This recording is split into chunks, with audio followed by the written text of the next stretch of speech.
Ma Mission TV, le miroir du monde.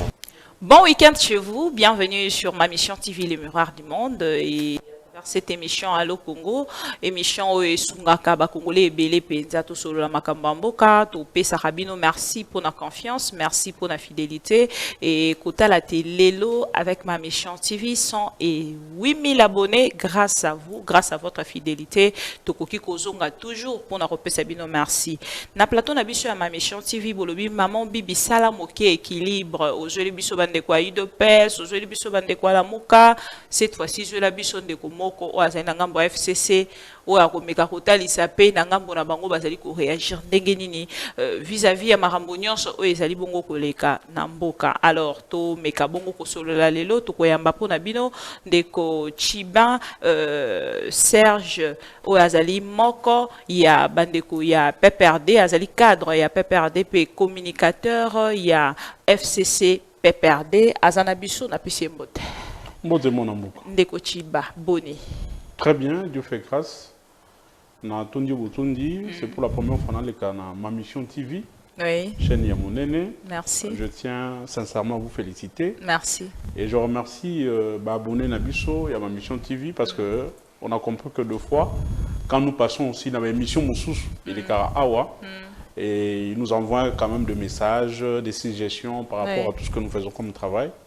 Je tiens à le remercier. Nous sommes là pour répondre à vos questions, mais surtout pour éclaircir la population par rapport à ce qui se passe dans le pays. Alors, ndeko Chiba, ozali moko ya bandeko ya PPRD, ozali cadre pe communicateur, tomoni ndeko Shadari, nangambo ya Kindu, nini penza bomandi déjà ba préparation pour tenandenge bozwaki oya bino libungu tulu na ba élection, o elekaki na candidat président na bino azalaki ndeko Shadari, bo mitali cité bolobi bo banda yango déjà pour préparer 2023. Merci. Maintenant, nous pour nous dans nayo. Ngana lobaka ke échec eza fatalité te.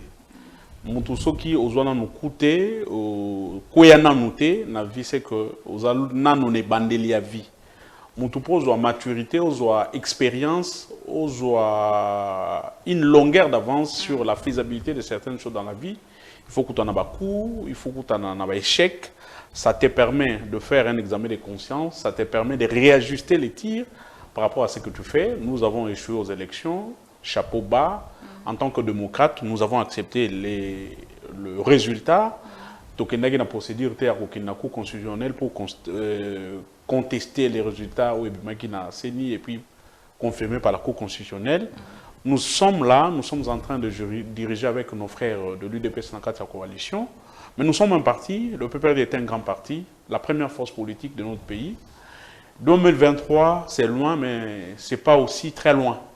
En termes d'organisation, en termes de planification stratégique d'un parti politique, il faut commencer maintenant à structurer et à redynamiser les partis. C'est dans ces cadres-là que le secrétaire permanent, Emmanuel Ramazani Shadari, sur instruction et le président national, Joseph Kabila, a effectué déjà une descente à Kindu. Les images parlent d'elles-mêmes. Pour redynamiser les partis, pour redynamiser les structures du parti, mais aussi installer certains animateurs dans la structure à parti qui vont diriger les partis pour na Mikolezoyati na Maponam. À Kinshasa, ça a été fait. On a installé la Ligue des jeunes, la Ligue de femmes. On a installé les comités communaux. Maintenant, la mission est à l'intérieur du pays. La première étape, c'est Kindu. Et demain ou après-demain, ça sera une autre province pour faire asseoir notre parti. Alors, bandeko nyoso bazolanda biso ba moni na illustration tango mosusu ya ba image mais na kolinga tango mosusu Derika Sunga biso to kanano message topé qui est yandeko Shadar na passage na ina Kindu bongo to kozonga pour que to kota na bozindo ya émission na biso Allo Congo mokolo ya lelo. Porté en triomphe à Kindu, le secrétaire permanent du Parti du Peuple pour la Reconstruction et la Démocratie a été accueilli à l'aéroport de Kindu par le gouverneur intérimaire du Maniema, Jean-Pierre Amadi, ainsi que de foules en liesse qui l'ont accompagné jusqu'à la place de la tribune officielle de Kindu. Ici, Emmanuel Ramazani Shadari a électrisé les foules qu'il appelle affectueusement archi-leader. Dans son adresse, Shadari Moulanda a d'abord transmis les salutations patriotiques du président honoraire et autorité morale du FCC, Joseph Kabila, à la population du Maniema, ce avant de circonscrire le cadre de sa mission qui s'inscrit dans la continuité de la tournée de redynamisation du parti entamée depuis novembre 2019. Dans cette partie du pays, le secrétaire permanent a annoncé qu'il aura des activités avec les cadres et militants de son parti, ainsi que des échanges avec la représentation provinciale du FCC et par la suite une série de formations des militants du PPRD Maniema venus de tous les 7 territoires.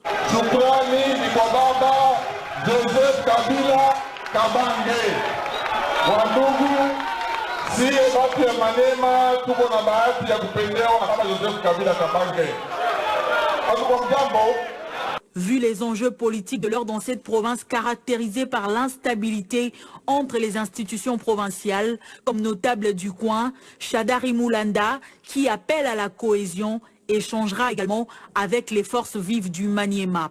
Dans la suite du secrétaire permanent, l'on compte son épouse, la députée nationale Wivine Pai Pongweli, plusieurs autres élus, notables et personnalités du PPRD. Et voilà, Tolandi et Longo, na bandeko Onyonso, siko bandeko Kindu Boé na habité, on va jouer combien pour te manifester penza présence na bango pour bandeko Kinshasa, baba qui va jouer qui $5. Bandeko bato na biso na ma mission TV, c'est un grand plaisir. Na ça rabatu maman que mon politique est mondial kutate. Les gens doivent cesser de ça rabatu que politique est ici kababouka lukuta. Mais malheureusement ou curieusement dans notre pays, le kuta est comme une place à vérité, surtout dans le monde politique. Ceux qui montent à argument ya solo te, azali na ma ya couper sa population te, il va user de soit de la diffamation, soit de l'intoxication ou la diabolisation pour na collecter sa message naï. Au moni marba marche c'est les makiao. La muka sali marche, papa, il est ça sali marche. Les gens croyaient qu'il y a un parti politique qui a un monopole à balabal. Et c'est ça sali marche. Mariba peki si biso toute la marche na distance à Moulaï. Mais on a vu le nombre de batubaya qui wan. Et puis le FCC mais abino batali ici que baiki na conviction te baiki ba pesa ki bango bongo na tina kuta ko kine musika te il pesa sala marche na suka na auto moni ndenge bazo sila ba carburant ba ndeko na biso ba wuyo ba carburant to moni ndenge bazo wela mbongo na suka marche on n'en parle pas mais si c'est les PPRD d'ailleurs quel représente $10 5 000 francs par rapport à un militant qui se sacrifie toute la journée à qu'on représente présent activité à partir. Bateau nyonso ba se présenter na ngambo ya Kindu ko bisanga ki bazali ba militants. Ce sont curieux. Ce sont de militants. Il y a des membres sympathisants, c'est tout à fait normal. Il y a de militants convaincus et avertis, il y a peu perdre. Il y a aussi de ceux qui aiment la personne du secrétaire permanent, qui aiment sa façon de faire, qui l'adorent, qui sont venus. Baboya raka ndeko voter na 2018. Non, Baboya voter. Shadari a été voté massivement. Même dans Kindu, partout, Shadari a été voté. Le score est sorti, ce qui est sorti. Nous acceptons, nous sommes des démocrates. Mais Faïbo Salata, vérité, parce que nous sommes des démocrates, nous respectons les institutions, voilà pourquoi. Mais dire que quand les gens viennent à la marche, à 2000 francs, 3000 francs, c'est un argument faux. Et puis, les lots qui avaient marché ici, net nos frères de l'UDPS, moi c'est ça la Kinshasa ici là. Tout le monde a carburant et tout ça. Mais le FCC a fait le marche dans toute l'étendue de la République démocratique du Congo. Chef lié à la province Nyonso. C'est pour marquer pour dire que le PPRD appartient à mon aîné. FCC zali machine mon politique. Faut bakisa kana mbongo. Non, nambongo te. Et puis maman, toi que nous tous en politique il faut ça mbongo. Parce que le t-shirt à partir, il faut que on bon. On ressemble à qui militantisme était. On ressemble à drapeler à partir d'un bon. On ressemble à carburant à moutou à bon. Mégaphone, pose à micro, on ressemble à bon. Donc, voilà pourquoi nous disons, bis on a peu perdu, on cotisons. Nous cotisons, ceux qui travaillent, ceux qui ont de moyens, qui sont aussi hommes d'affaires, qui sont membres du parti, bah la cotisation. Na passage de ko Shadari na ngambo ya Kindu atalisi na discours na epweza ki mwa molai penza alobite ya azali bongo a dénoncer en fait likambo etali bongo ba bien ya l'état o bato penza bazali ko kangamana yango bato bazali ko zwaka yango to pe ko ko utiliser ango abusivement ezali kaka discours nanga mbonanga nazolinga na comprendre tant on a eu qui ango na obi nazui confusion ezali discours kaka to ezali bongo penza bo solo ndenge ezali ko dénoncer akotambola penza na sima na yango. Non mais nous sommes un parti parce que rôle la partie politique est à conquérir pouvoir té. Rôle la partie politique est à éduquer masse. Couper son message de citoyenneté. Il y a des valeurs. Oui, population qui comme modèle. Le secrétaire permanent c'est un homme cohérent. C'est un homme correct et le discours là, il est pour tout le monde. Parce que ceux qui ont lobbyé, les gens ont toujours tendance, ceux qui peuvent perdre à lobbyé, ceux qui cautionnent certaines choses. Ah, bah, non, bah, tu peux perdre à lobbyé, ils ne dénoncent jamais. Alors que nous, nous dénonçons. Voilà pourquoi, du fait qu'il y a intoxication, nous sommes dit que non, nous devons dénoncer ce qui est mal, les amabés, dénoncer et nous appelons les camarades. Tu as vu même Herb, on a vu son mandat qui est dans l'entreprise publique, qui est dans le ministère, secrétaire permanent Chadar a béni Sabango, une réunion solennelle à Sabango, on vous a envoyé dans le gouvernement pour vous servir le gouvernement.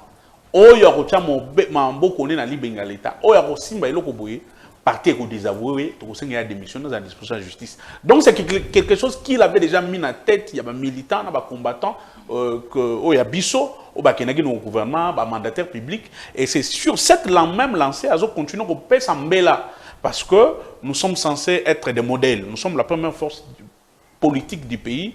Il faut na Bisso, comme nous sommes dans toutes les provinces, message en est les cas. Message à paix, message à sensibilisation, à citoyenneté, pour permettre aussi bah militants bateau bazona ndabiso bazo maté ya solo ya citoyenneté en tant que bah, républicain pour permettre bah on pour lobby ko gérer mboka il faut zala muto ba valeur soko na tuni mutuna wana na ebiso te na zu confusion parce que nazali ko ebate à moins que ebisanga le contraire pas plus tard que quelques jours tozo ki information te bazaki bongo ko de guerre pire bande ko ya PPRD o ezali siège na bino ezali na batete là ezapela upango ya l'état soki to lobito kende na PPRD Willery ezali pe upango ya l'état balobara toujours que on sait qui pour d'aller balobara toujours que moi ngo penze za iko kimanga na nani o balobaka bino moko bozali na kasa likambo bozali ko dénoncer tant que bozali ko loba yango ezali ko kosa population to kota sa vérité. Moi bibi kapinga merci nena bisaki mais l'ipema na melipema te na seki parce que ça fait partie na bato bazo propager ba discours à lokuta na ko distraire population. La réalité est ailleurs bato faut pas ça musala mususu parce que paiement ko kosa ezaka paiement bo suka. À un moment, vous n'aurez pas plus de discours, population au cabinet sauté. Net il comme on banalise à Willery chez les champions. Et si Kawana champion à Zoma Belé wana peut perdre peut-être coup de zaki butamana noté. Ba gouverner na biso union sur baleka ba butamana noté, ba zwana ki ba zwa coup ki bokonzina noté. Mais qui réellement un député national a ça la fausse campagne pour nous bageza ici il y a l'état. Mais tu as vu ça député national wana. Moi je peux les citer. Ndeko Mukebai, Nabato Moussou, tout ça. Ngana Salane débat bonheur, c'est ok. Toi, tu es député national, provincial plutôt. Provincial. Il y a la Kinshasa. Si tu estimes que c'est qu'on est à l'État, tu as les documents, va porter plainte contre Ndekwana. Na Salane émission, mon quoi, et pas Ndeko, mon journaliste, et pas Yapino. Na Epsa qui nous porter plainte, qui nous fondaille, à l'État prévisaté. C'est du chantage, c'est de la diabolisation, souci, c'est que peut perdre mon anamabé na mise sur la population pour batouana au bazar fond de commerce là on peut perdre na Kabila soit tant que combat Kabila té population ça il faut respecter sa population té il faut appeler sa population le kuta na combat Kabila na peut perdre pas au moins valer pas au moins vote na 2023 voilà pourquoi ils sont en train de continuer ainsi le pangwana oh il y a batete là muta pas que le pangwa peut perdre des athées nous payons Babi bozana ba nyongo ebele penza bafutaka te bongo likambo de guerre puis na lobby on va nous déguerpir pourquoi ba sauf déguerpir il faut bo muto aza afutaka mbongo te et tout ça nous payons to futaka le pango ya sel beza le pango na biso moko et là le pango na biso moko ndenge pe na ba province mususu on a acheté des parcelles bisika mususu to futela. On paye de l'argent chaque fin du mois dans chaque province. Et c'est comme ça foot là. Et ça là, dans le pan où l'État, et ça là, dans le pan où il y a privé. Nous payons de l'argent. Et vous pouvez demander dans Batouana. Et ça même dans la commune, les lois, ça. Nous avons certaines communes où, biso par exemple, nous avons un siège Bouka et pas bateau balingi tolérance politique. Je suis du PPRD ni Bangay. Mais où il y a Bouka siège à partir d'un point. Tu es de l'UDPS, tu es de la Mouka, reste dans ton coin. Je ne suis pas d'accord avec tes opinions. Mais intolérance politique, violence, dans la politique, les gens même si on a qui ça sautant mou basé, na biso mingi ba commune ba bukango, ils connaissent intolérance politique. To lo baté. Mais na ba carte ya siège nous payons. Soit ils a et pas un privé, soit ils allaient pas un membre ya parti, ba tout sous pe bazo siège ba ndako munango ba lupango na bango. Ba pesa pour la jouissance à partir, ce n'est pas mauvais. Mais dire que le PPD ne paye pas... Avec des guerres pires, surtout que Bikolo m'a des guerres pires. Et la bouki penza, pemingi on dirait ça quand on a des quoi FCC. Les bandara na ndeko Shadari, na lopango wa Uvira. Ah, au moni net maman ndeko Shadari, mamba lukuta. Na mamba lukuta. Et puis grâce na Facebook, na batu mususu, on a démantelé ces réseaux de mafieux. On va distiller l'information lukuta. Qui était géré par approche à chef de l'État. Au moins, il a un toxica bateau, Chadar et Bakangié. Non, il a un certificat d'enregistrement en bonne et due forme, en bonne. Et puis, il y a un mois, député national. Et ils ont le Kouta. Parce que les gens ont pris comme mode de gestion le Kouta. Et puis, diabolisation d'intox, c'est les cas. N'est-ce pas Olbi Marambouya, Koder Guerpire. Koder Guerpire, ça m'a bêté, maman. Parce que, et vous avez posé une question, tu vois les cas de Congo et Kassange. Zoye à ta moutaza, mouta peut perdre. So qui est à niveau le plus bas. Tout ce qu'on a commis dans Bissau, qui a commis, ce que tu es locataire dans Ndakunayo. Même ce qu'on a pris à consommer garantie locative, pour bimisaye. On appelle ça préavis. Préavis que tout est, ce que à consommer garantie, on appelle c'est mise en demeure. C'est-à-dire il y a 45 jours. 45. On doit les notifier que monsieur, au fani na lopango moutou, au consommer garantie, les contrats qui te lient entre yo et les sous-soutés. C'est cette garantie-là. Tu n'as plus droit à un préavis, on te donne 45 jours. 45 jours ici, on peut sur 15 jours. Ceux qui 15 jours ici, on peut sur 7 jours. Et puis 3 jours pour y avoir. On ne peut pas dégripper un monsieur comme ça. Pour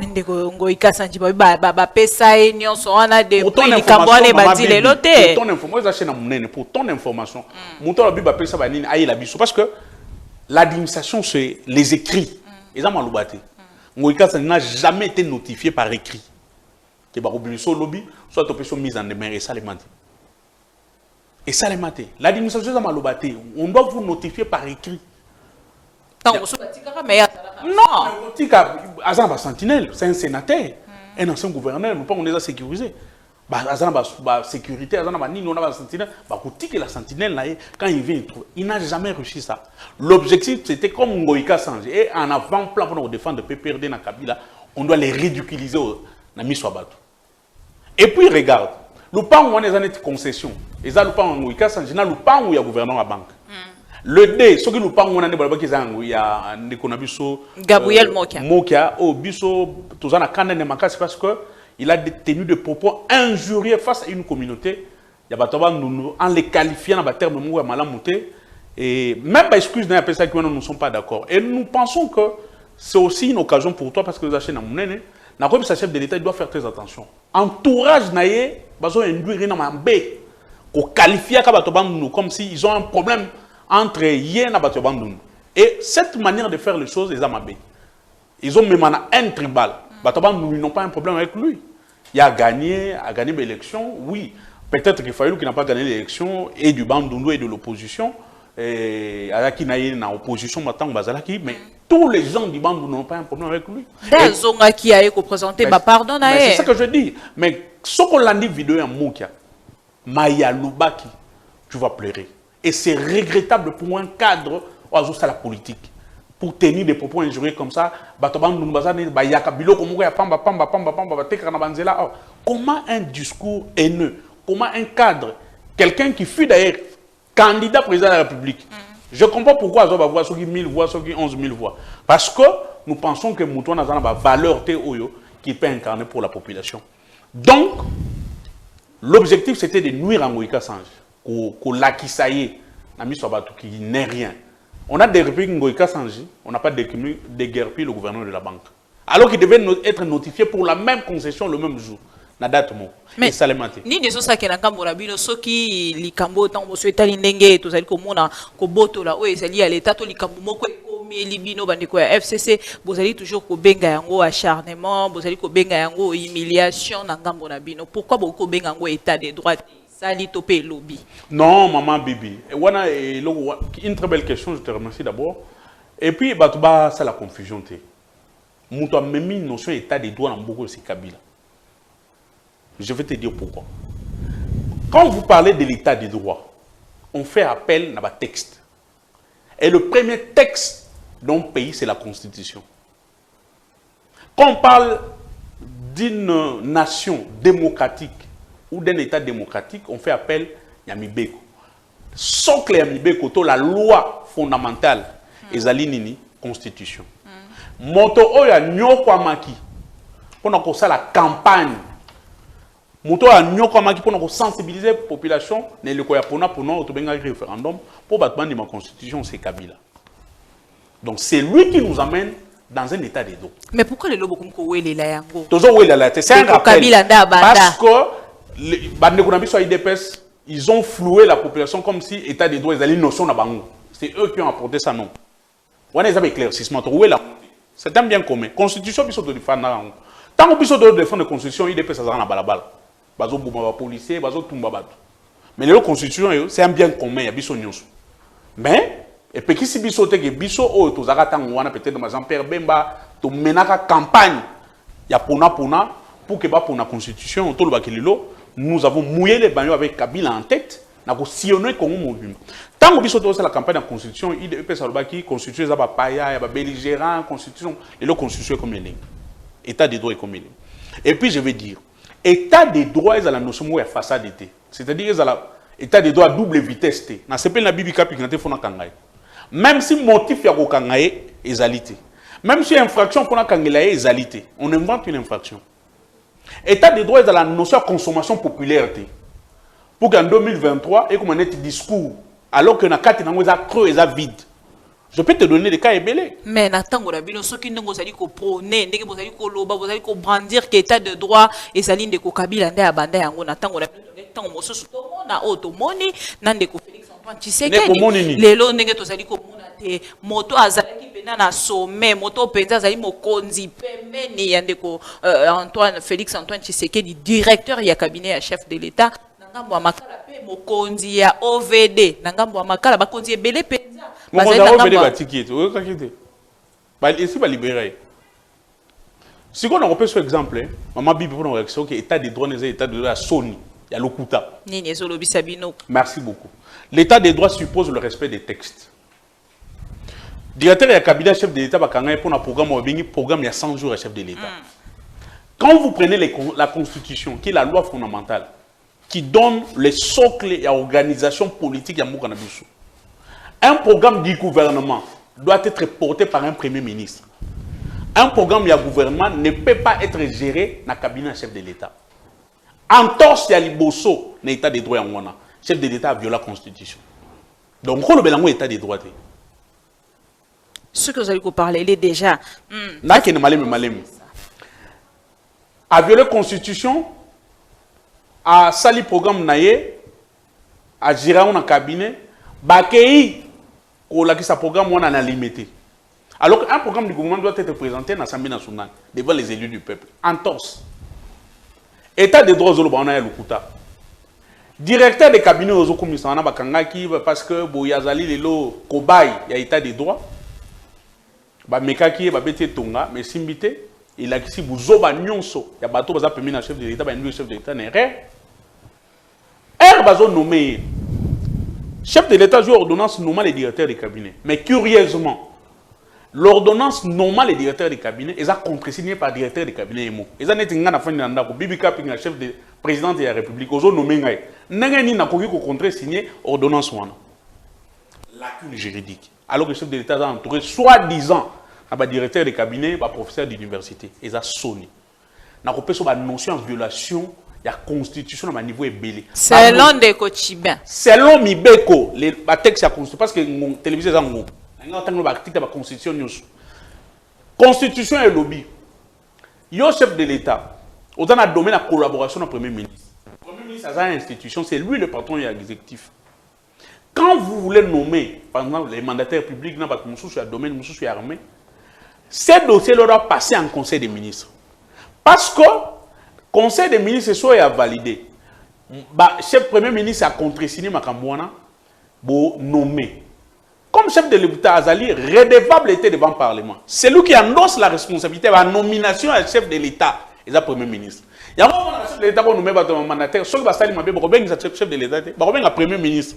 Il y a qu'à répondre. Il y a un ministre, il y a un déjà sali.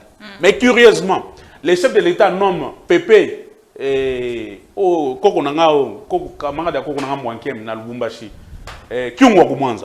a nommé na Sam Lokombe et tout ça. Dossier les gars dans le conseil des ministres était dans l'entreprise publique. Le premier ministre n'était pas informé. Violation. bloqué. To bloqué en haut. Bisote mi be qu'on est bloqué en haut. Elle va être rectifié.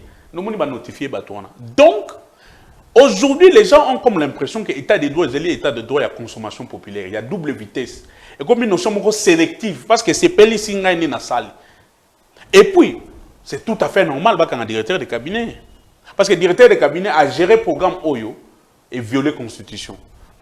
Question à responsabilité.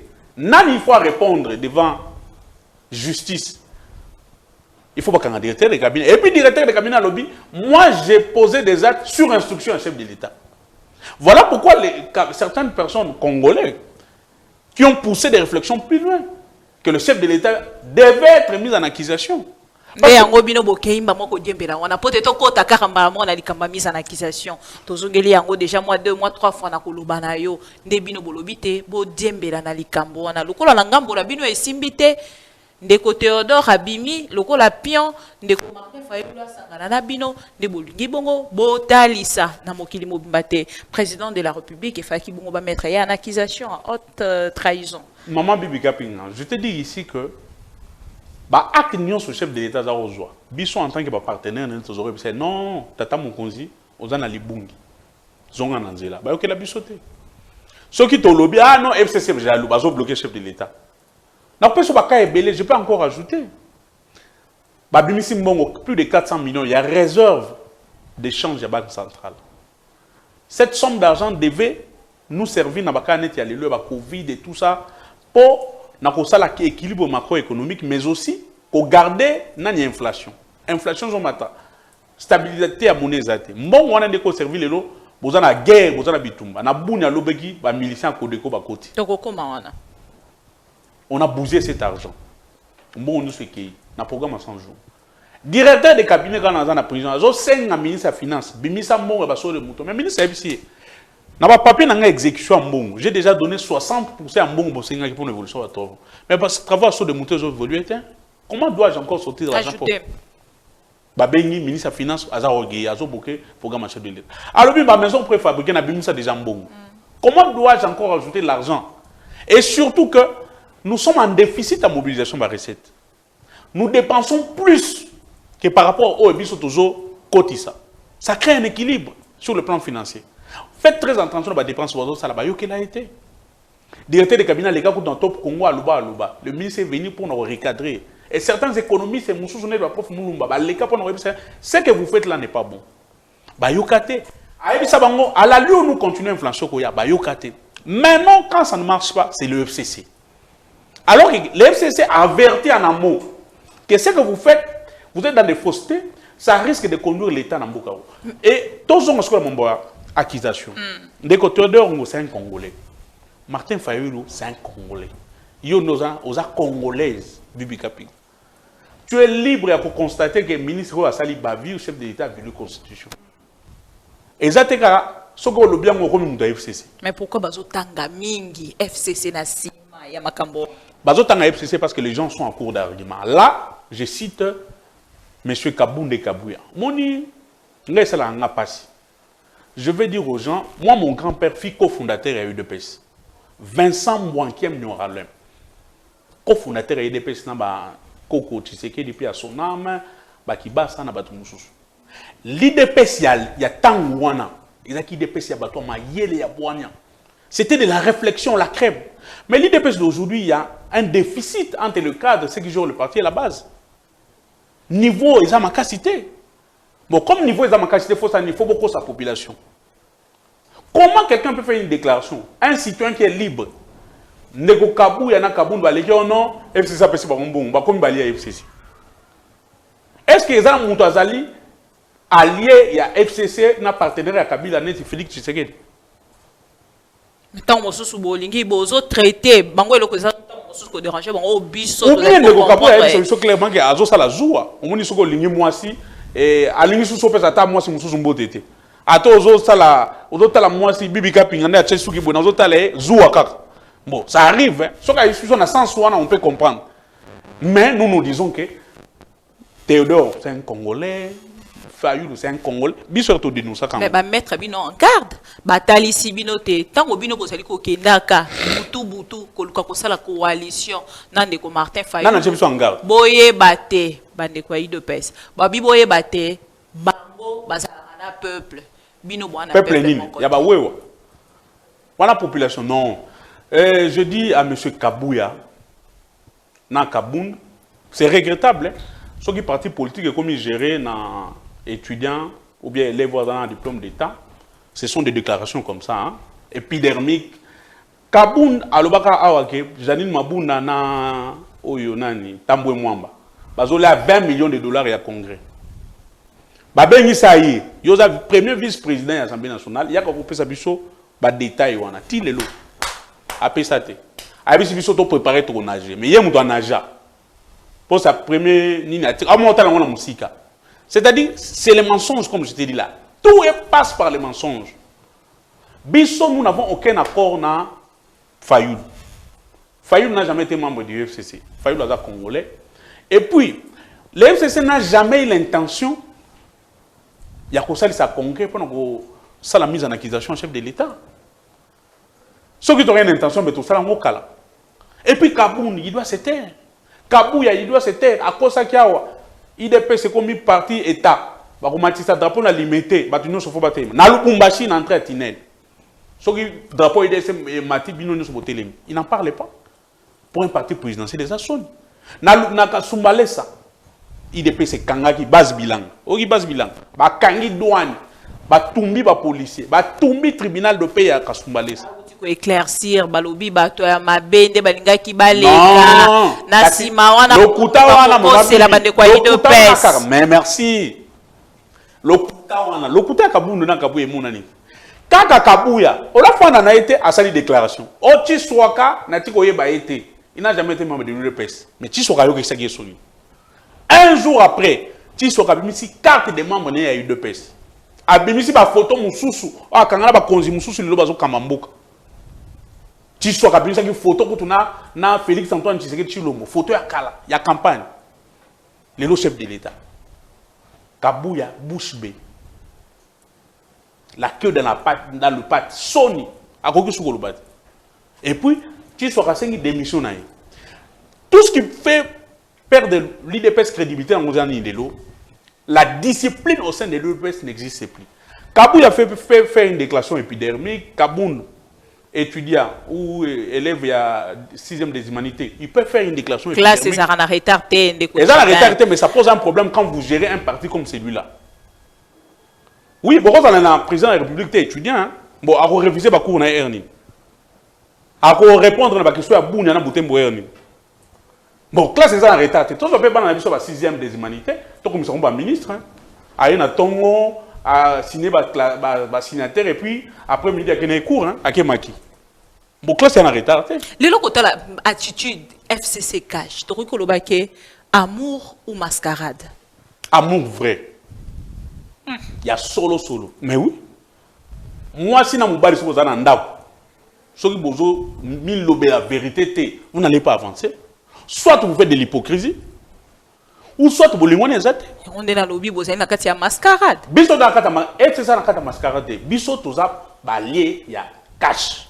Mais nous disons la cash. Du fait que tous a balié, ils ont droit de violer la constitution. Ils ont boulangé la protection. Ce n'est pas une couverture de protection pour violer la constitution à tout moment. Non. Et puis tu as vu ça Kaboun. Biso tant que toujours boula pour constitution et quota. Il y a zéro tout le monde limité. Donc, ça maîtrise la constitution. Bah, tu as mal limité, Zali, nakati ya pouvoir nabino. Bah, PSA, nakati ya makamba pouvoir nabino. Mais avec quelle preuve? Bah, talisa te, zaki bato mabende, bah, kenda ba kusala yango. Bah, plus, bande quoi, pe perdre. Wana obi, ozana na conditionnel.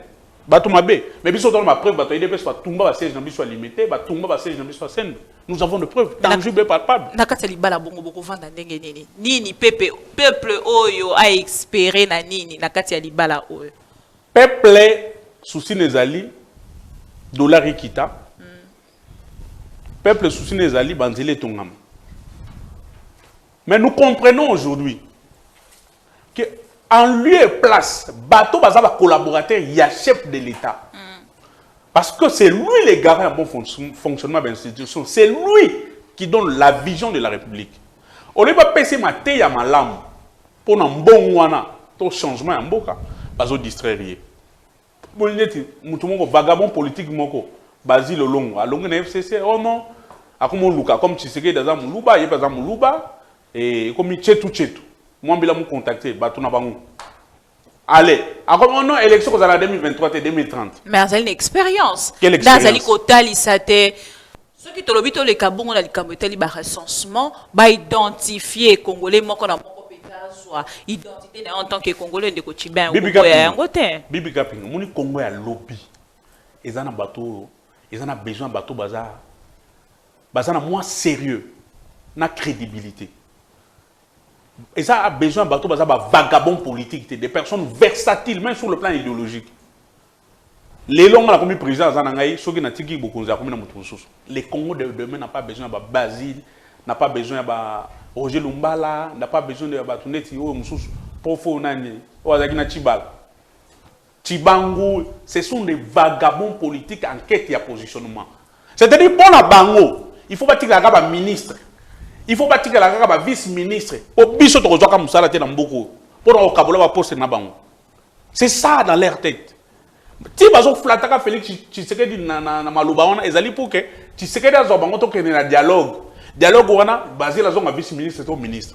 Comme Congo ezaka ya yé la banana. Et que nous autres nous ne pouvons pas travailler. To sisi classe pour to la Basile na ba chibango kala na ba rojulu mba bazwa ka ba poste.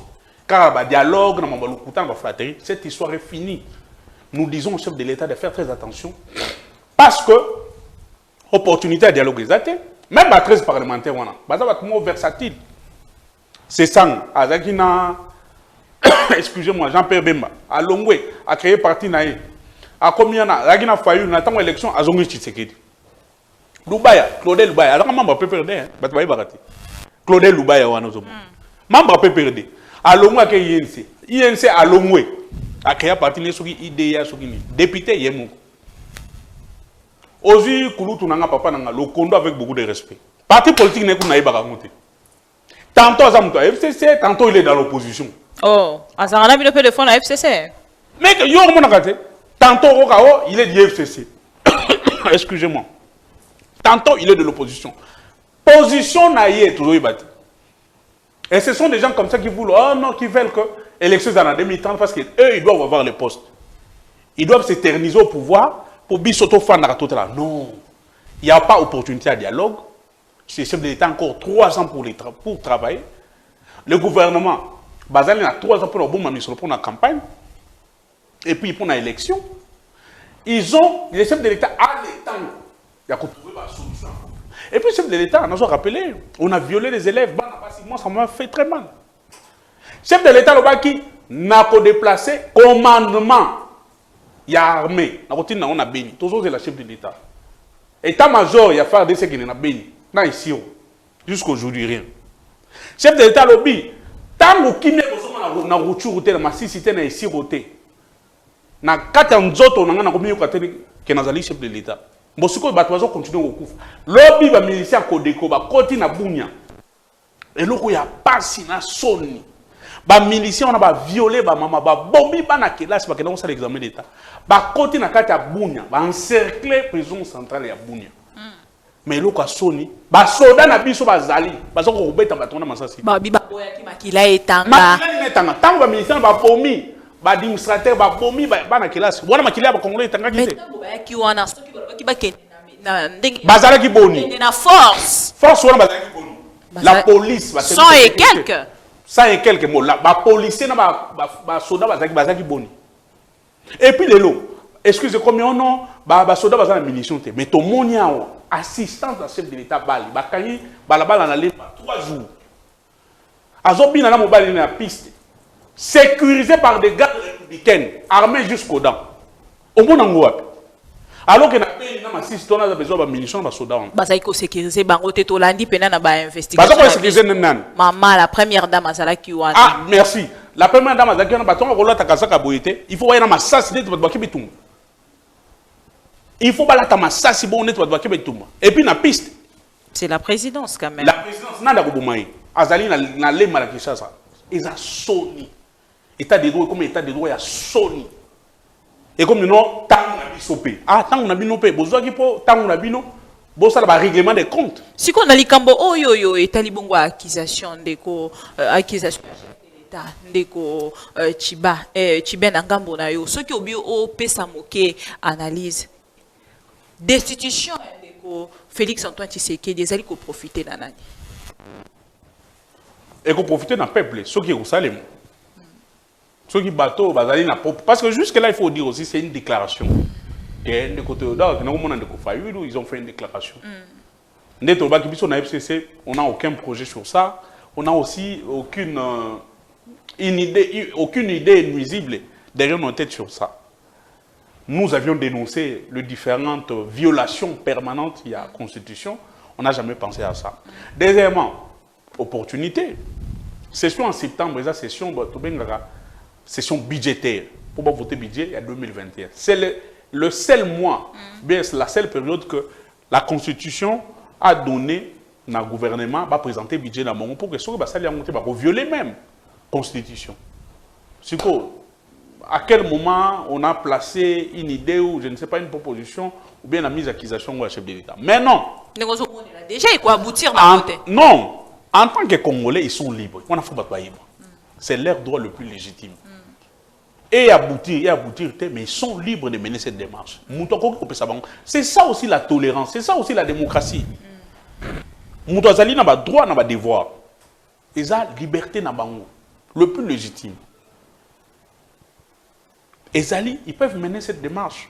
Le problème Ezali kota la te lobby ce qui aboutir. Ndeko tambo mamba zongi bino boyebi déjà que Ezali na bandeko be bino mokobota la ba marche ou esalema penza ebele contre bandeko ya FCC. Est-ce que bokozana kimia eko créer sous Christ?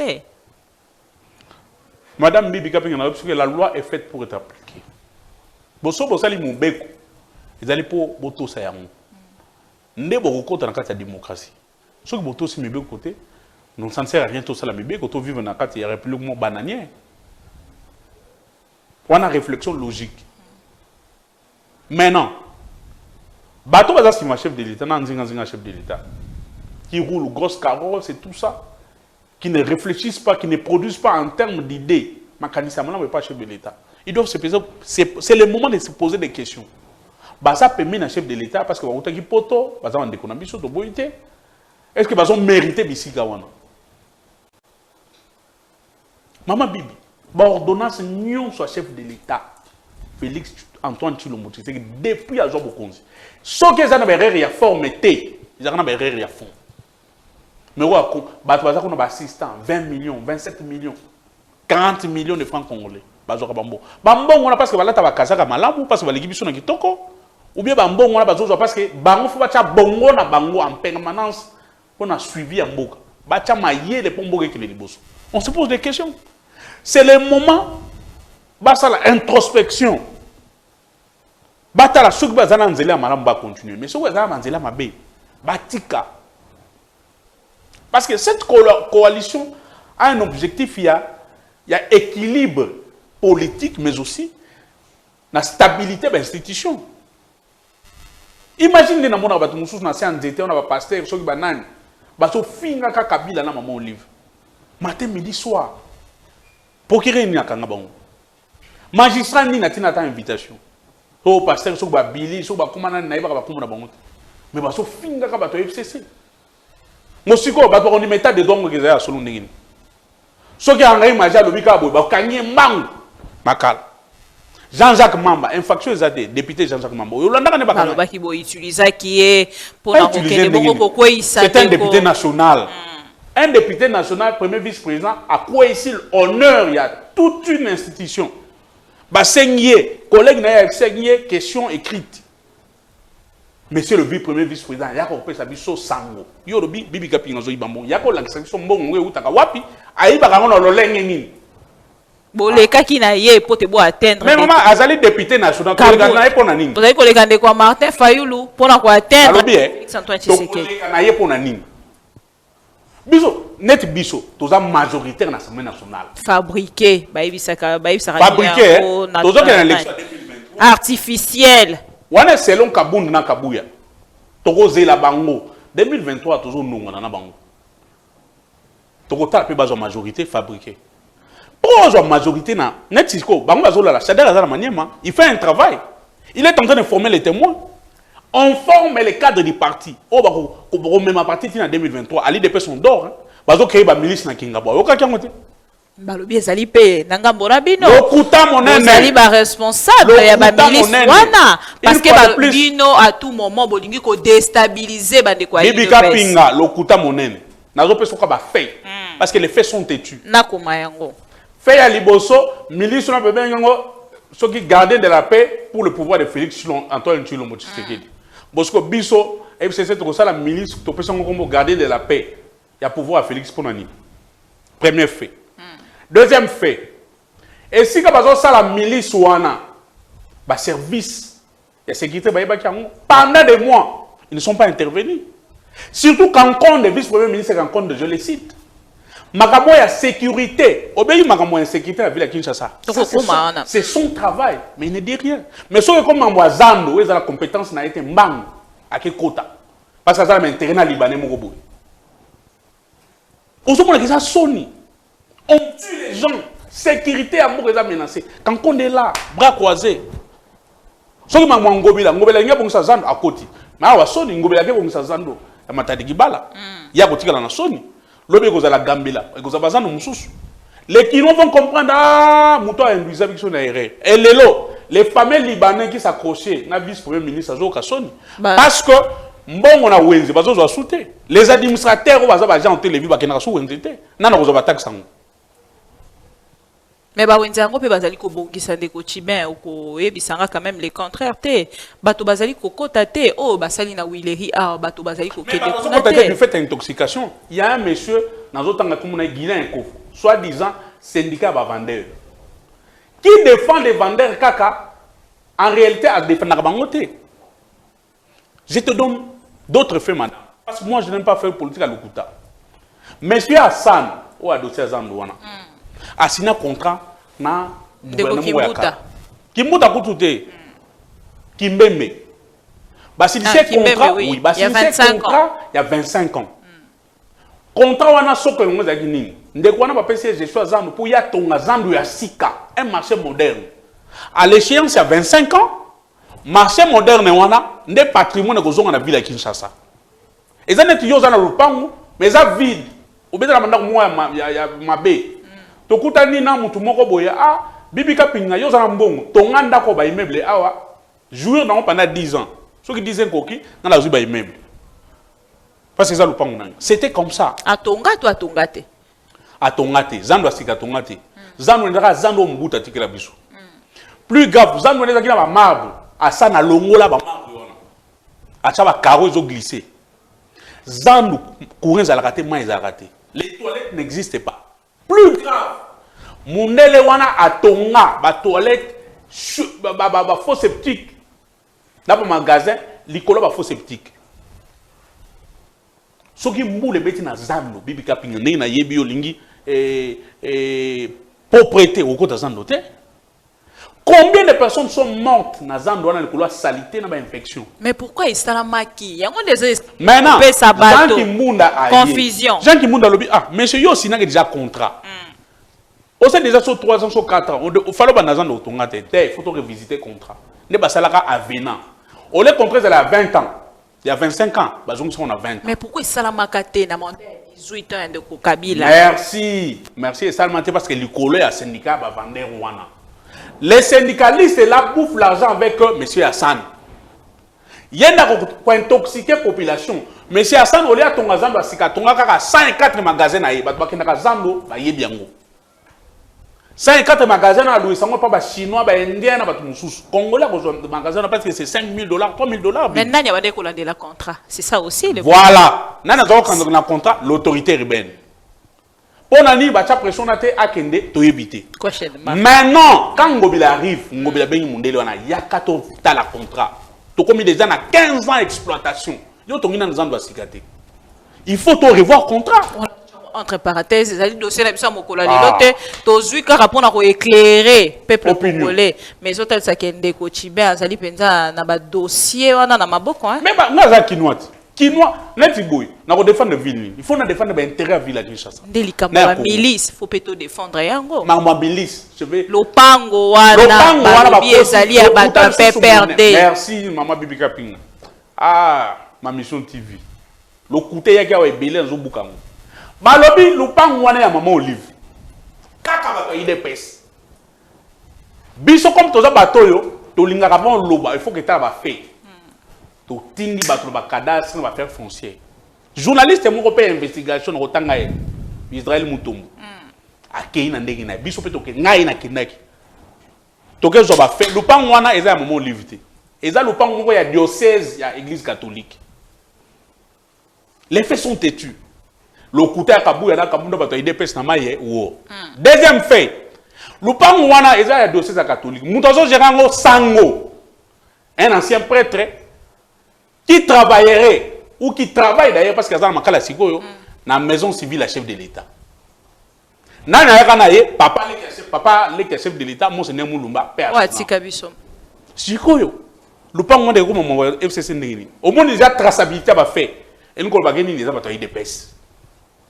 Ils avaient l'information, ils m'ont éclaté dans le grand public, Sony Salibango. Comme FCC, comme un bouc émissaire, parti, il ne faut pas diaboliser, Kabila, il ne faut pas diaboliser. FCC, maman Olive, la population est bien vérité, et la vérité est têtue. Les lots de Bakangi Ndeko, Jean Moutanga, Pierre, Aza Makala. A combien de Makala? Il est passé Sony. Et Sali et Sengo ya bandeko ya FCC. Et Sengo la vérité. Parce que la vérité est éclatée. Mokili mobima na ba on a biso na mission TV ba monike le pas on est à maman livre te ba tangi comme maman livre faut ba salarié na mo mesana na bango il dépêche na Kabu ya na Kabun ils a ramené ngwana comme on a un discours avec sa population te parce que Kabu ya na Kabun ba traiter na ba combattant na Lukuta on va ba faire na ça ba nzete wana ba désarmer kinga kati Kabila ba kangi Ba désarmer yango te beaucoup désarmer ni agent chef de l'État il faut la sécuriser et ça aura nombre combien et bon ça va nombre combien Tofana joue mon ma mission TV. Bozola na biso na Bibi Kapinga. Tofani kaka boye na vie. IDPC toki kuna ba fait. Oh Emmanuel Sadaka kimi na Angola. Wana biloko IDPC. Wala pona ni bazana loko yo sa combattante. Alors que Kabou yana Kabou il fallait ba fanda. Ba stratégie politique, ba formation. Ningi biso tozo pas move. Café politique, bazo pesa bino mateya. Ya boanya parce que vous êtes futur cadre de demain. Les longs appels comme ministre dans le travail qui toque parce que je suis formé, enseigné. Au-delà de ma capacité d'engager dans une classe, mais sur le plan politique, je suis aguerri. Mais na IDP c'est à botan. C'est noté na ko memayo. To kene kinga kati. Mais mutu pa ko kende yebo. OK. OK, yo moko comme na barrière au foot il doit d'entrer 10 000 francs. Kinga kati yango ezalaka nini nano. Et ça c'est touristique.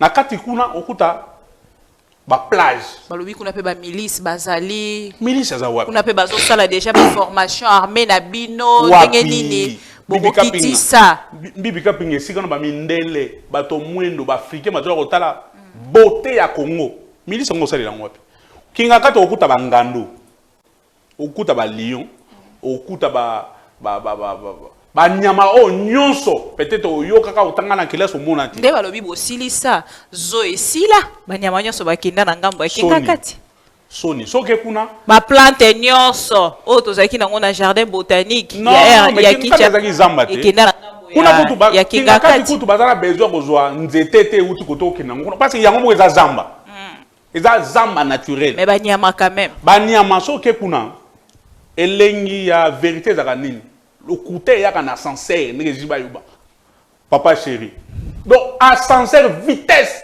et comme on a 12e niveau 1 minute beaucoup mais vérité c'est mal c'est que commis quoi ascenseur est quitté Negene kinga kati. Ba nyama nyonso ya la kinga kati na site touristique. Et si que outil ba comment traçabilité là. Parce que si tu es un site à mon nene, les locaux ont peut-être dans le patrimoine national et international. Parce que les bateaux y belé bateaux c'est la protection environnement na écosystème. Qui n'a pas de comme ils un site touristique parc animalier de Lancédé. Parce que mais le vrai nom c'est le parc animalier de Lancédé. Et le que retrouve qui s'abande ko belé au bateau landa biso ko talate zo o esika bana nyonso ba ko kai ko kende par terre na 18 ans nabino na gouvernement. Par terre n'engine. Zo na banyama bazali souté. Mais à qui la responsabilité? Il y a bino na la gestion na bino boleka. Maman Bibi Kapinga, la responsabilité est partagée. Dans un pays, dans une république, chacun a sa part de responsabilité. Nanesi ya zo responsabilité za. Mais nous doit gérer bazo ayibani, ministre environnement ayibani. Ayibani, il faut pas allo ba pona nini zo banyam basate. Il doit rendre compte. Autant on doit Kabila pona nini. Te na bina gestion. Nabino la 18 c'est ce que je dis. Ans. Même ministre de l'environnement, Azalaki na kati ya gouvernement. C'est tout à fait normal. Il doit dire pourquoi Banyama Bazate. Mais le parc, le parc au Nyon sur Kabila Bungisa Congo, il y a Garamba, le parc il y a Upemba. Qui nous coûte bazo bunda. Si ba munition, ba formation, ba garde forestier, c'est Kabila, on n'en parle pas.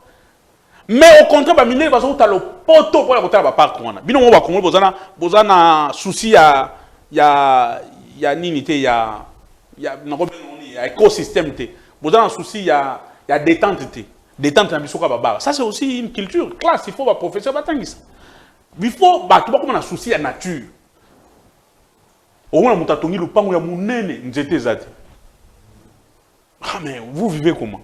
Alors, tozongi na point na biso tande ko loba poto silisa, to bande ko loba makamba ba milice. Nangambo na yo soki le bio sala mo analyse moke soki otali likamba ba milice wana okoki ko sala réflexion nini sur yango ezala ki pona ko luka ko aboutir na eloko nini na kati ya Kinshasa capitale. Merci maman. Milice wana objectif yango za ki bosso. Moi je parle de faire. On est à réflexion. Et la réflexion je te parle. Moi je suis pas dans la réflexion. Je suis dans les faits. Je te donne les faits. Je te donne les faits. 6 mois avant mon milice un cadre de l'UDPS a dit ceci. Vidéo ezali. Ma mission à Lukango a retiré la ville. Fils Mko Kalobabou. D'ici décembre, peut perdre na FCC, il faut 8 mois. Toko bomba ba cadre FCC, toko zwa minduki. Et puis aloba l'IDPS est prêt. Ya kopesa ba combattant manduki. Mais yazali monoko ya UDPS te ndeko Chibe. Azali cadre ya UDPS. Moi ici je ne parle pas au nom de ma famille. Je parle au nom du PPRD. Fils Mkongo parle au nom de l'UDPS. Ceux qui basent dans une discipline, ceux qui basent dans la désorganisation, on est allé bango. Mais nous prenons le fait. Fils Mkongo lobby. L'IDPS est prêt à combattre Mandoki. Pendant un, va faire disparaître FCC na PPR. On est à ragab intimidation de Kochibé. Intimidation, bazouz, il ne faut pas faire ça la vérité. Dans les cas état de droit, il faut ça les mains. Un homme, un monsieur, comme moi, s'élève, fait une déclaration. Kabila et le CFC doivent disparaître. L'UDPS est prêt à donner les armes. Aucun magistrat sans l'enquête. Aucun procureur, parce que le procureur a le droit de rechercher information dans l'infraction. Batika. Mais ce qui est tibé dans le lobby, pas bakanginga na makala. Les bakanga outrage, bakangi Henri Magie. Comment on a papier au 4 à la personne morte depuis makala. Henri Magie, compagnon d'élite. Parce que Bitumba est contre les impérialistes. Na bato bazo violer constitution to kotika te biso bato na biso mususu ba kufa likola constitution oyo ozomona basala fils mon côté papa mama milice nzokande quand il dit que l'UDPS va donner les armes c'était en préparation avec cette milice ndeko wana batali cité azali ata moto ya UDPS te. Oh est-ce que yo za moto ya UDPS to kosa la maison civile la chef de l'état mama bibi wala mama milice zolobana yo za moto ya UDPS te. Au sein de la maison civile, la chef de l'État. Maison civile, la chef de l'État. Mais ce qui a dit moto, il de peste, topé moto, moko, il y a chef. Pensez-vous qu'il y a un temps où on lombango penza nangamba makala. Mais dans le but, ça sonne. Muta quoi il a vélo. On a tout bien état de droit. Mais dans le but, état de droit pour les uns et non pour les autres. Pourquoi il y a un état de droit et kangié? Bakanga fils mukoko. Il y a le baki va couper ça va combattre Mindou bakanga va interpeller. Les fils kokango tu va interpeller. Pas tout Mindou qui a moi qui a manzanza ou bien Mindou qui a solo. Va interpeller. Bakanga pasteur à la tamunière. Comment on a limité kuna na sa banzete. Soki Billy soki na bakanga e. A finga ka Mabunda. Mabunda est président de l'Assemblée nationale. Azo finga ka Olive en tant que ex-première dame mais moto azali la personnalité. Mais moi, dans le cas, sans dire le bika propos mon quoi. Au moins qui ndenge basali outrage contre et comme outrage contre première dame. On a état de droit. Ndeko chimé kolanda yo depuis émission to bandi. Te tozali na kokene na kosilisa na kolobate. Makambo nyonso oyo ezali koleka lelo. Ceux qui te le par exemple insécurité oyo ezali ko salema lelo na Kinshasa topé na ba province ya mboka na biso ndenge to lobeli makambo ya ba Kodeko mokolo ya lobi na kati ya ville Bunya to kotalisa telo ka sika ezali te makambo ezali ko salema surtout na ngambo ya est ezali ki pe na gouvernement na bino pourquoi na tango ya ndeko Félix Antoine Tshisekedi bozali ko luka ko brandir ango penza moto nyonso amona makambo ezali Bibi Kapi nous amona maele. Ça c'est vraiment je confirme. Tu es très intelligent. Merci. Parce que tu as des questions inspirées. Nazozong selayo mutuna. Te nazozong selayo e yano na mutuna na yo. Tant que Kabila zaki président, ce qui va violer moi c'est na Butembo, ben na Ituri. Kabila atindi ba soda na ba violer. Ce qui marche c'est Salemi. Mais ça c'est bêtise désolé Salemi Kabila bomi bato. Mais lelo bato ba kofi na marche DPS, bato ba kofi na Butembo na ici ba violer ba élève. C'est des policiers hérités. Merci beaucoup. Qui les tue? C'est toujours Kabila. Héritage si vous... héritage. Et comme héritage familial. Comme la succession. Ce sont des affaires de l'État. Les gens de l'UDPS doivent assumer. Si Kabila, Kabila tue les gens aujourd'hui, ce qui marche aujourd'hui, c'est Félix Tshilombo qui tue les gens. Si on fait une déduction, on va conclure sur ça. On ne gère pas un État avec un pays avec des États d'âme, madame. Bitouma, respect à texte. Dans une république, chacun a une parcelle à pouvoir. Parcelle à pouvoir, il faut ça les langues malam. Ce qu'on continue à passer la moutoumoussou et comme un empiètement. C'est ce que nous vivons aujourd'hui. Bande qu'on a besoin de DPS, mais on a un État totalitaire où le chef de l'État peut tout faire.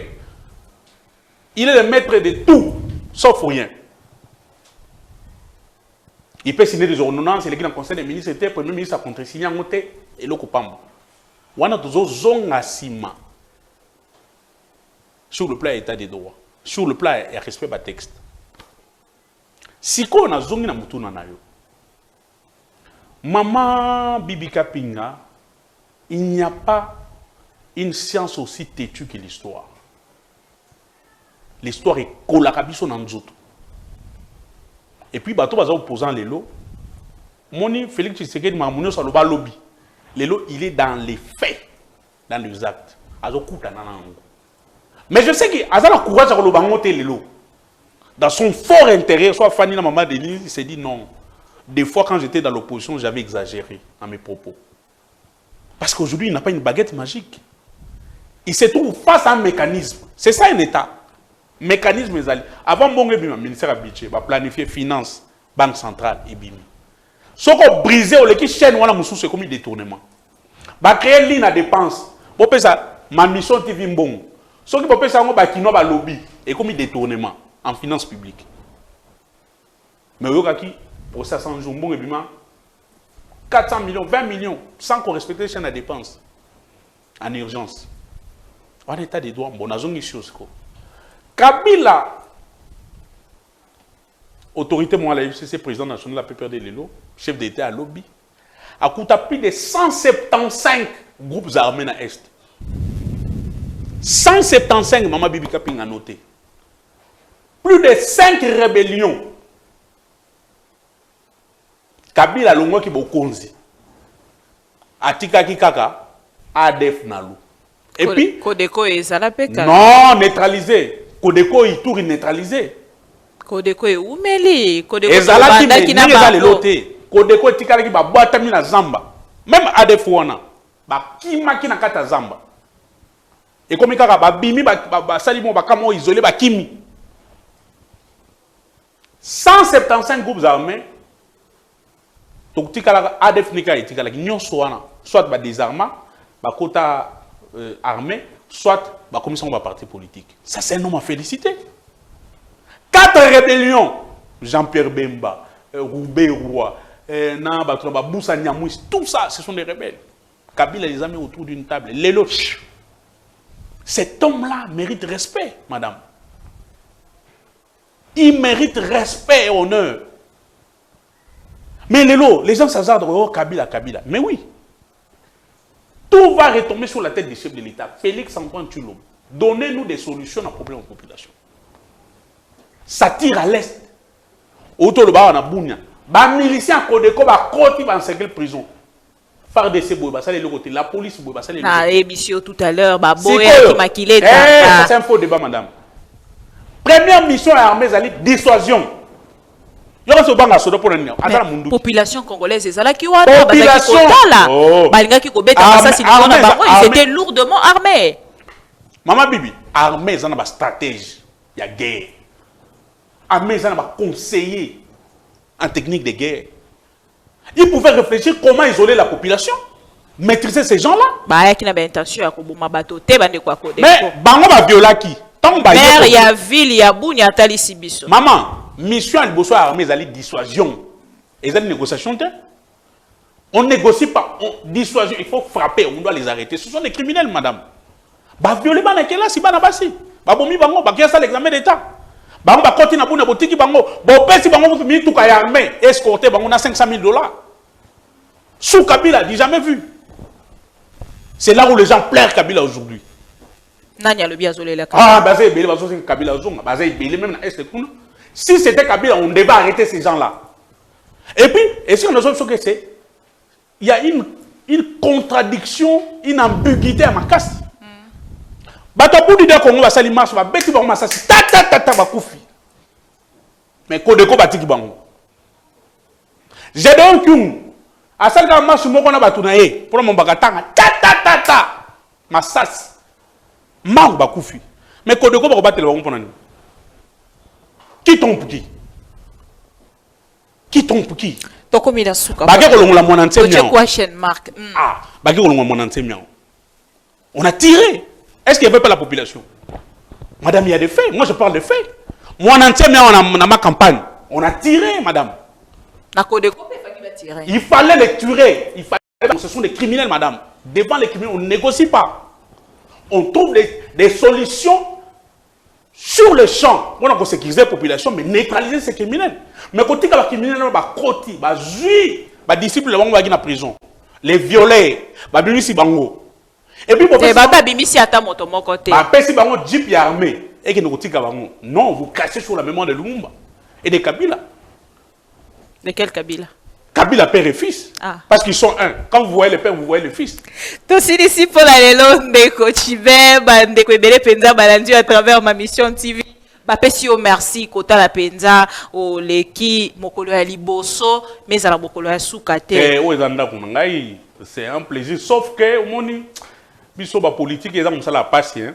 Yango ba politicien ba si on faut pas avoir merci. C'est pas facile. Des fois nous n'avons que peu de temps même pour moi si na banananda. On est tout le temps plus le temps pour la oui, pour le pays, pas pour le pays. Parce qu'on est tout le temps. Net biso na peut perdre. Ozo ki penga tende ko chibe. Mais vous avez plus de temps pour la poumola misola. Non, c'est-à-dire nous on a plus le temps d'être formés d'abord.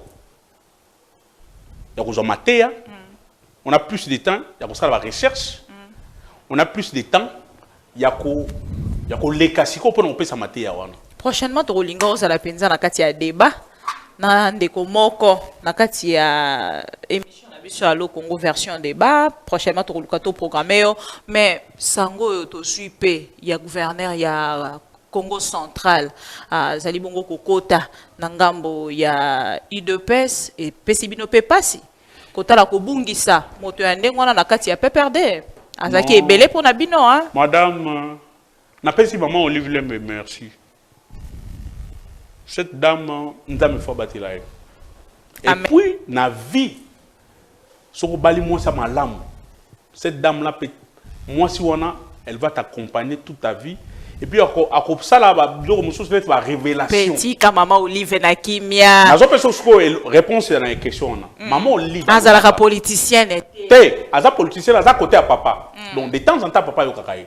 Mais azo le bazar na tina. Ayebisaka biso. Alors, on est sur la place publique. Que nombreux sont autour, il y a mon bali nangai. Pour na mon solo. Mais pour na bolingo mboka te. Mais mikolo ko ya. Boko ye babango. To comment ye babango te? Basile Olongo. Roger Lumbala. On a zongi nanda kunangai. Ah, izaki na oza ko futela. Asengi bolimbi. Tibango kalala. Ce sont des opportunistes. Ngai une part à chaque chose, il faut qu'on s'endame. Mais par contre, ndeko prof oya FDC, il y a talisa quand même que bino bato bo DC vaillé. Bat est versatile. Tosola dessus à bati bien. Prochainement. Bat est versatile. Na rolobelango bien. Tokei na ndeko gouverneur il y a Congo central. C'est-à-dire lelo qu'on soit pété à Emmanuel Shadari. C'était peut-être aussi c'est une leçon pour nous. Il fallait trouver qui sont les vrais kabylistes.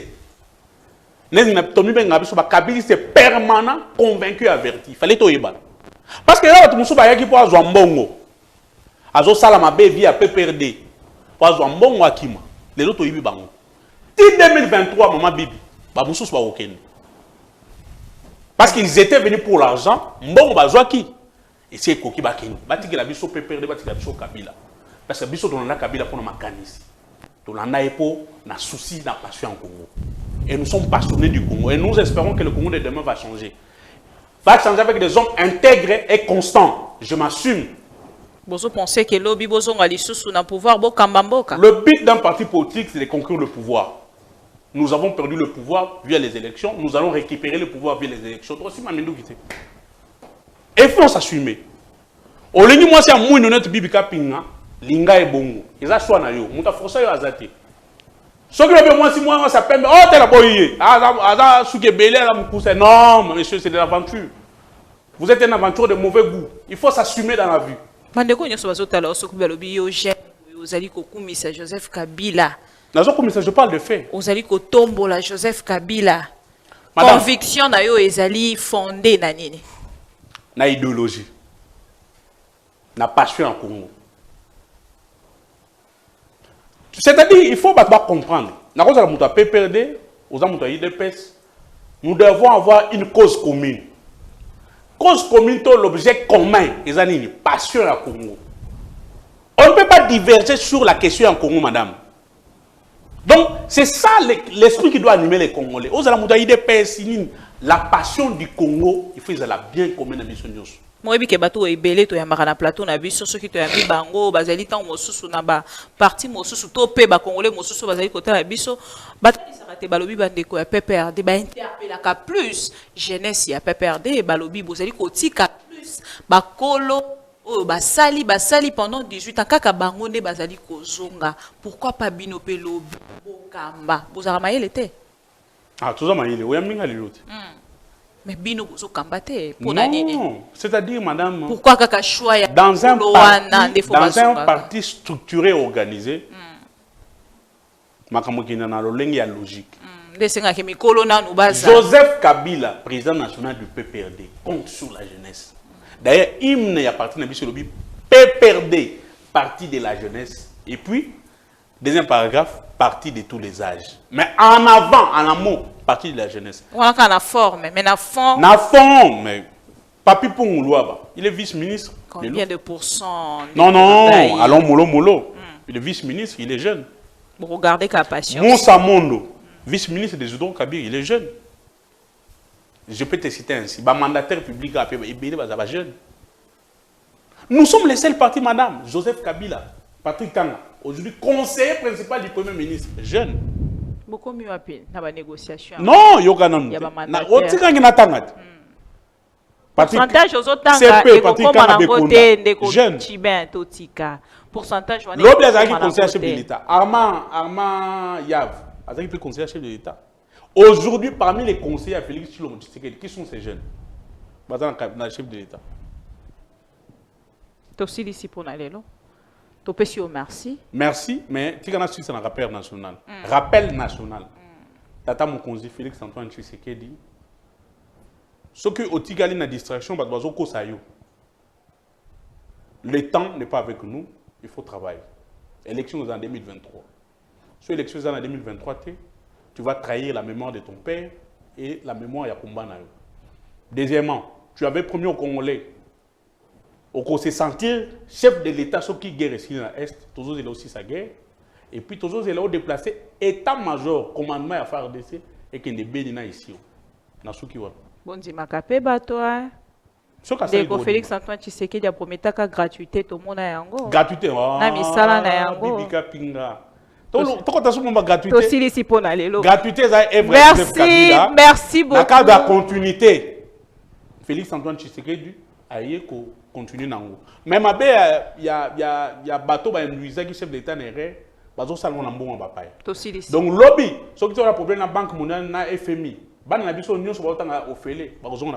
Ndeko Chiben to silisi pona lelo to pesi o merci Ndeko Chiben odima ki lelo ko ya penza na émission ma mission TV to ko rappeler te aux aliments ko ya ba cadre ya PPRD et puis aux aliments ko ya ba communicateur ya FCCP PPRD to pesi o merci Ndeko odima ki ko leka merci na bande ko nyonso o bozaki ona kolanda début à la fin na yebi sarabino toujours to partageaka o ezali moto na moto apesi ya vie na ye mais to partageaka ba insulte te na moni depuis direct e banda kité to comme kokoma na suka ko finga mafinga pene elekaki ebele bande ko prochainement to changer to pesaka moi ba vie na biso na ba argument ezalaka malamu c'est ça aussi la démocratie biso na kati ya ma mission TV to ya maramoto nyonso to ya marabatu bomoni mikolo okutu to ya maki plus bande ko ya la muka pe bande ko il y a une baisse, mais le lot qui peut clôturer semaine na de comment quoi peut perdre à répondre à la mituna la bisonionso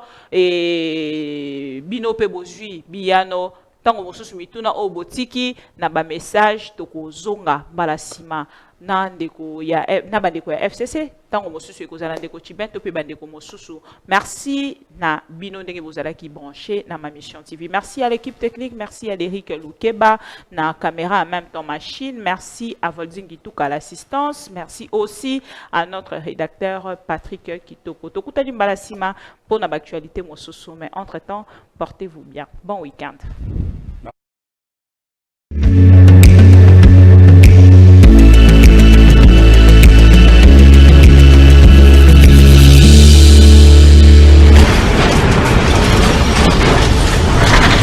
Ma mission TV, le miroir du monde.